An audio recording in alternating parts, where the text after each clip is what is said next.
Hello, my name is William Kumwembe and this is Business Time. It is a magazine program in which we bring you major business and economic news making headlines in the country.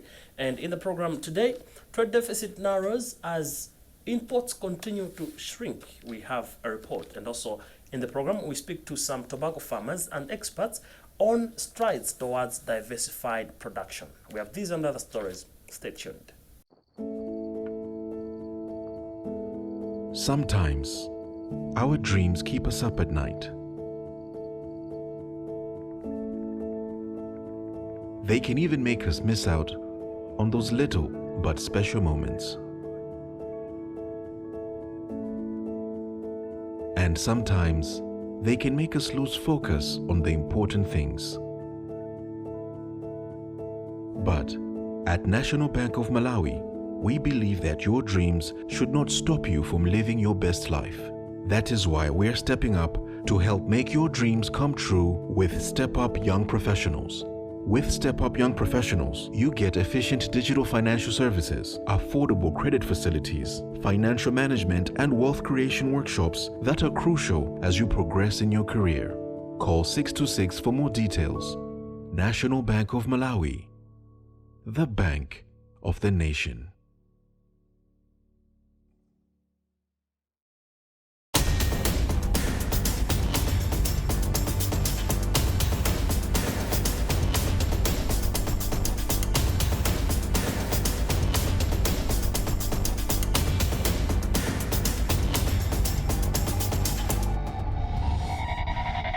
Hello and welcome. My name is William Kumwembe and this is Business Time. In our main story in the program today, Malawi continues to grapple to narrow the gap between imports and exports as the trade deficit remains so wide. The country has been grappling to at least increase its production for export market. However, it relies heavily on raw materials and imports are still on the higher side, a thing which is causing a havoc in the country as forex situation remains volatile. But the question has always been, who holds the solution? Our journalist Justin Mkweu has the whole story in this report. I'm in Blantyre Market where a lot of farm produce is sold. Apart from farm produce, there are a lot of other commodities that are sold. From the place where I'm standing now, it is mostly Irish potato that is sold. This Irish potato is produced right here in the country. From the information that I've gathered, the Irish potato where I'm standing on is farmed or is produced in Ncheu and Dedza. But this Irish potato is only sold for consumption as raw as it is when just prepared, fried. Most of the people who purchase this Irish potato is for home use or for business where for places known as Ziwaya. But in other countries, Irish potato like this that is produced right here in our country would have been used as a finished product that should help for the development of the country and to make sure that the country's exports are improved. But that is not the case in Malawi, whereby the Irish potato, as many as you see here, and in high quantity that can be made to a finished good and then help for the benefit of the country, for the growth of the economy, is just used as raw as it is, just fried for consumption. And from the information that I've gathered, some of the Irish potato even rot because of lack of business when it's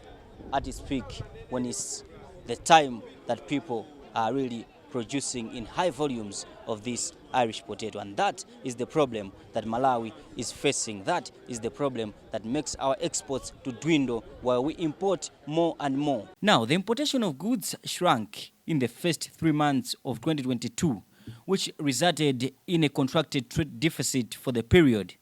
But that does not even mean good news, because according to the Reserve Bank of Malawi Monetary Policy Committee report released last week, this is because Malawi imported less, but it did not export more even. According to the report, the merchandise trade for the period resulted in a narrower deficit of $456.6 million than $610.3 million for the last quarter of 2021 and $465.7 million same period last year. It adds that the outcome was due to a decrease of $224.2 million in imports to $646.4 million than the $14 million fall in exports to $189.8 million during the period under review. RBM reveals in the report that the decline in imports was most pronounced in fertilizers by 70.7% to $32.5 million, in vehicles by 45.1% to $42.8 million, and petroleum products by 18.9% to $93.9 million. Economics expert Exle Surumbu said it is not surprising that the imports have dwindled, and one factor is the seasonality of the Malawi economy. Silumbu added that apart from the seasonality, the global economy is still struggling to mend trade disruptions which came from the COVID pandemic, and that Malawi is also struggling with other economic factors. He is of the view that the pandemic distracted trade patterns, which have disturbed supply of goods, and the improved trade deficit must also be as a result of suppressed demand due to erratic availability of foreign currency lately. Delivering the 2022-2023 national budget, Minister of Finance Sosten Gwengwe said through the Ministry of Trade and Industry, government will continue with implementation of programs aiming at developing the country's industrial sector and value addition to improve trade deficit. Gwengwe added that in the budget, government has allocated 3.5 billion kwacha for the development of special economic zones or industrial parks in this country. The project entails establishing the special economic zones at Matindi and Chigumula in Blantyre, Area 55 in Lilongwe, and Dunduzu in Mzuzu. Government has already paid for the land, according to Gwengwe, in Chigumula, and is currently working with the Export Development Fund to mobilize resources for compensation. Malawi is a predominantly importing and consuming nation, heavily reliant on exporting raw agricultural products, with tobacco being the main export. What I'm holding now is one of the finished products of Irish potato. This is potato crisps. Delicious. But this potato crisps is not made in Malawi. We import it, and we import it in large volumes. Had it been only and only if we had the zeal, we had wanted to say that as a country we shouldn't be importing more, but we should work on our export base, widening our export base, this potato crispies, we wouldn't have been importing it. Because as we have seen, we have the capacity to produce as many as Irish potato as we could. What we lack is just the seriousness to start turning that Irish potato that we saw at Blantyre market into this. And then it should be consumed within here. And then by the end of the day, we wouldn't be wasting a lot of dollars importing things like these, while we have the capacity to produce Irish potato in high quantity. Now, while the country struggles on issues of import substitution, agriculture remains the country's hope. One of the key commodities is tobacco, which is the main export crop. But there's been concerns that both revenue and output has been going down lately due to, among other things, weather-related shock, as well as the anti-smoking lobby advanced by the World Health Organization. Now, there's been challenges in as far as diversified production is concerned, and farmers are still pushed to say, ensure you diversify, as the future seems bleak in some of the commodities in the country. We got up with some of tobacco farmers and experts to find out how are the strides this far. For quite a while now, farmers in the country, particularly tobacco farmers, have been encouraged to diversify their crop diversification in the wake of myriad challenges that tobacco farming or the tobacco industry is facing in the country. And today the call has been resounded, and this time around it was the Minister of Agriculture, Robin Lowe, who at this event was opening the Mzuzu auction floors. This is what he said in this interview. The issue here is when we talk of diversification, we are diversifying with tobacco, not necessarily going away from tobacco. So I'm encouraging tobacco farmers to make sure that they are into this industry and maybe diversify with these other attractive crops like maybe soya. And the argument to buyers was like, you buyers, if you don't offer good prices to these growers, these growers may go away from you and start producing other crops like soya. So it's an issue to do with making this industry as attractive as they have started. Otherwise, when we talk of prices, for example, fruit is going at $4. $4 would mean 3,500 kwacha. Yet soy is at 800 kwacha maybe. And the barley, $2.5, which is around 2,300 kwacha compared to soya. The only argument was like the soya is very simple to produce, and it's a game of perception. Others may feel it's better to grow soya because it's simple. But when you talk of high-value crops, tobacco will remain a high-value crop and well-organized market. That's my emphasis. Now, all is said and done, but then are the farmers really willing to diversify their crops? Say, if they do tobacco farming, are they ready or are they willing to also venture into other farming activities or other crops, say soya or groundnuts? So we also sampled a few farmers who we found here at Mzuzu auction floors, and this is what they said. Maganizo amene wanandibwerera kale moti ndikukamba pano sokuti kufamu kwanga kundalima foja yekhayi ndalima ntedza. I have already given it a thought because as I speak I already have 5 acres of groundnuts and 10 acres of maize. I have done that because I have farmers I need to feed.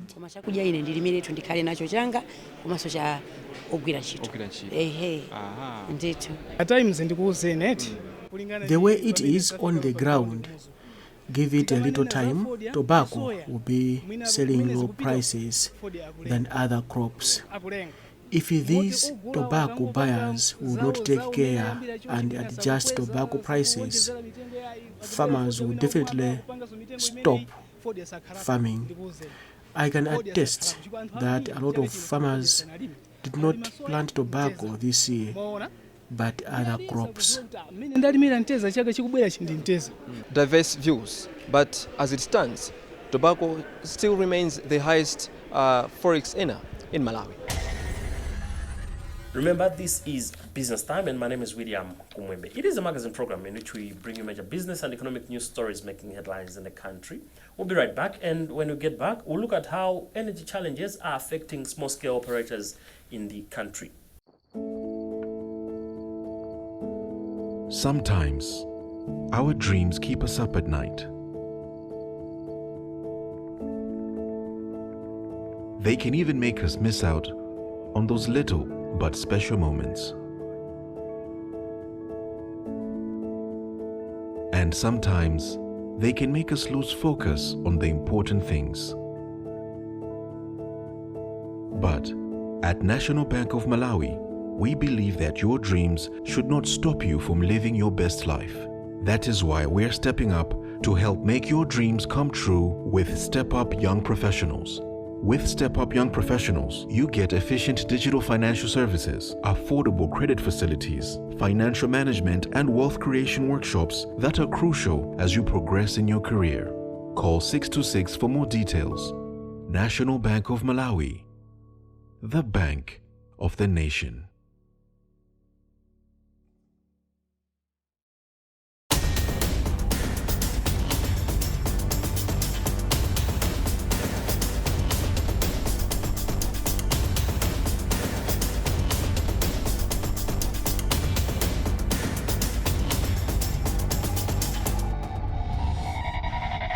Welcome back. This is Business Time, a magazine program in which we bring you major business and economic news stories making headlines in the country. And moving on with the program.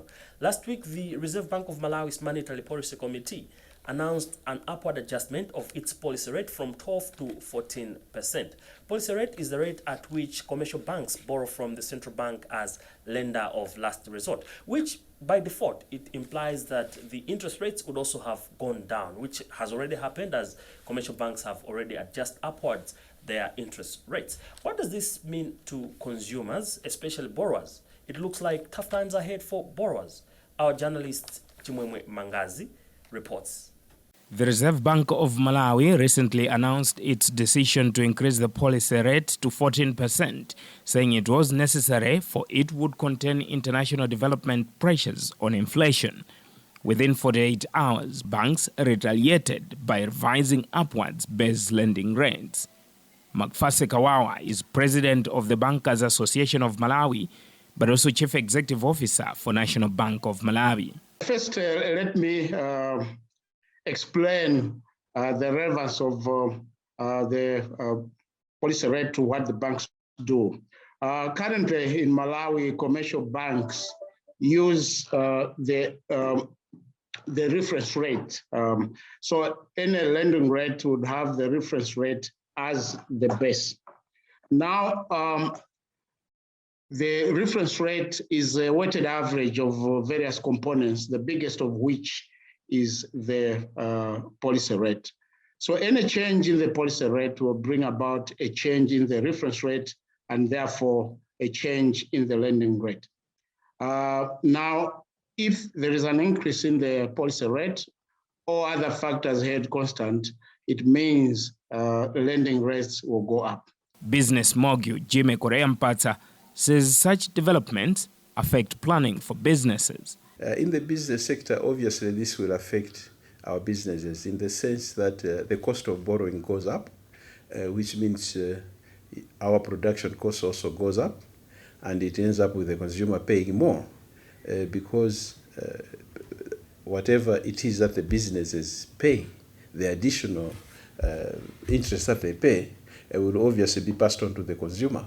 Economist Bechani Chereni weighs in his views on the impact to the economy. First of all, we need to remember that the rise is actually far much lower than what we would have expected. We expected that it would have been somewhere around 16%, but the Reserve Bank decided that it should be lower than 16% at 14%. You should expect that that is going to dwarf maybe investments and also consumption as expenditures, and that might actually lead to reduce the expected economic growth if we are not very, very careful. But then again, at the same time, you really want to make sure that the inflation has been contained, especially if the idea is that it is fueled by monetary pressures, that being money supply. So we can expect, yes, that there might be some decrease in terms of investment expenditure. There might be some decrease also in terms of consumption expenditure, because generally the cost of borrowing for investment and consumption might have gone up a bit. But we're expecting that this is going to be in a short term. When all is said and done, consumers pay the price.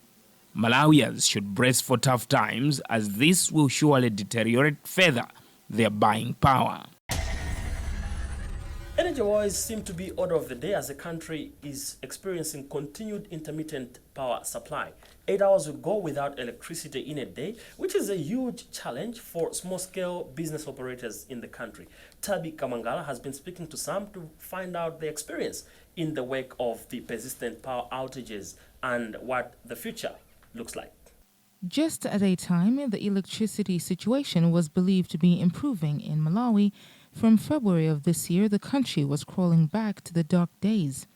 This follows, among other things, the shutdown of the 129.6 megawatts Kapitira hydropower station, which suffered extensive damage, especially at its intake dam due to Tropical Storm Anna.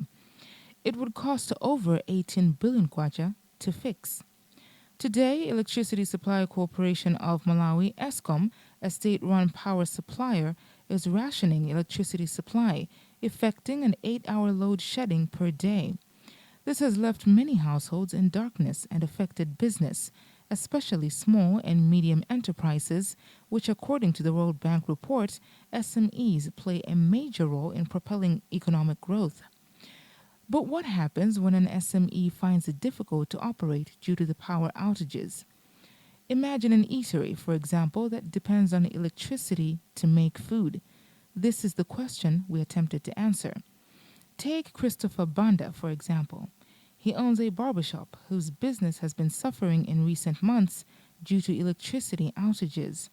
His only wish is to satisfy customers by simply providing the best haircuts. but he can't be as effective and efficient in the absence of reliable power supply. Chiwerengero cha makasitoma amene timameta chinachepa chifukwa cha vuto la kuzima kwa magesi. Magesi akazima makasitoma akunoko sabwera timangokhala osagwira ntchito mwina kukhala zuwa lonse makasitoma umangoyimbira na mafoni mwina umakuyimbira foni uli kubaba shobukongo bwanji kuli magesi umeneko tibwere nkumayankha kuti magesi kulibe. Akayakaunditani undiyimbire foni undiuze kuti ndibwere uzandimete. Ndi magesi ajapeza kuti mwina agesi akuyaka akasitoma ajafuna kumetesa amapeza kuti mwina akakupita kudera kunaka kumene kuli magesi kapena mwina kugwisa ntchito sola akakumetesa umene kujapo. Fe makasitoma ati kunoko kumachepa. And Bester Wyson, a welder in Blantyre, gives his account of the effects of blackouts on his business. That challenge affects us almost because we fail to complete in time about the orders given from our customers. Instead of finishing maybe around 2 weeks, we do that job around maybe 1 month, maybe more than that. So it takes a long time. While SMEs lament the costs of the blackouts, large corporations seem to have found a remedy, but not so cheaply. When power cuts out, big firms must either shut down or increase the cost of production by using fuel generators. Indeed, the buzz of the generators is a common background noise in businesses and hotels in Lilongwe, the country's capital. In Malawi, where less than 12% of the population has access to electricity, the lack of a reliable power supply is a major constraint to business and economic growth. State-run energy generation company says it is working tirelessly to improve supply to the national grid, according to its chief executive officer, William Liabunya. As you are all aware, we have the problem with the Capichila that we experienced that disaster through tropical cyclone Anna, and with the 130 megawatts out of the system, we are remaining with the hydros. It's about 240 megawatts, which is the installed capacity. And I'm pleased to say that all of it, of the hydro capacity, is available. The government seems also almost on a wait and seize position. The Minister of Energy is Ibrahim Matola. As you recall that on the 24th and 25th of January, we had Cyclone Anna, which followed also Cyclone Gombe. So many things or debris were carried into the intakes. So we need more resources and more activities in order to remove the debris and also the siltation. The siltation is indeed causing a lot of problems because the dam is getting dry so quickly. But we thank God on the other side, the positive one, that this year's rains are more than enough, which will carry us, and we are not going to experience the shortage or low levels of water because we had a lot of rains this year. But after all of this, the question still remains: who holds the solution? Well, that story also brings us to the end of today's edition of the program Business Time, a magazine program in which we bring you major business and economic news stories that make headlines in the country. On behalf of the entire production team, my name is William Kumwembe. Always remember, if it doesn't make money, then it doesn't make sense. Stay safe and bye for now.